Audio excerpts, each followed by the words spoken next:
Ebigambirwa hagombora y'amayango bw'aba Rising the Village babiri nibasibira b'ebyange ebyo barikuza handi omu byange ebindi ebikirukubi okureba oku babakwatiraho kurugomboro kandi ahantu ho borekire oku babishangire n'ahatahu basiga byahika.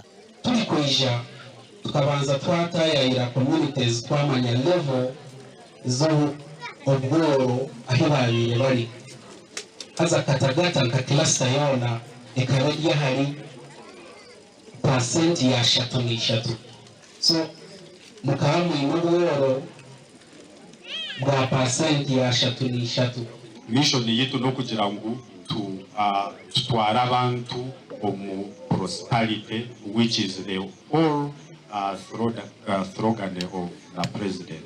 Ekitongole kya Rising the Village nikikomoka omu ihanga rya Canada kandi ahantu h'abanyamayanga basimire gavumenti okwikiriza ebitongole empabuhezi kutaha omu ihanga bikagikwatiraho mu kurwanisa obworo na munonga obubire butekire mushoki mu mayanga. Gavumenti ya NRM eyayikirize organization zetu kukorera mu Uganda mwene nibebaye munonga nani nk'abantu toma mwebale munonga okukora n'amayanga mwebe niyo yaza Rising the Village kutukuruka havyo buyonsho nebide bikoyongeramo tuza aha matungo Rising the Village ekahereza mu village amatungo eyindi kugambara kenshumba basya ekunukaga itara basya ekunukana n'emwe mutanoga ekunashatu na mushanju rugando ekunigana 22.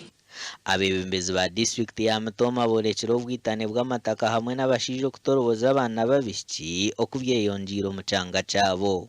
Yadde kumunyawunya mwaka tonotono obutemu bubadde bungi emabega nindagala kubaleetera era watali Rising the Village gye bayita Kabira sub county naddala omuluka gw'Obuharambo okutinyana kwalinye. Ekitongole empabuhezi ekyo nikigambwa kuba kyarugire omu ihanga rya Canada omu mwaka gw'2020 kikiija omu district ya Mutoma omu kitwire nikirwanisa obworo obwe barikuha ebyara amaizi hamwe n'embibo z'okuhinga. Gashakwa Ben Muhozi.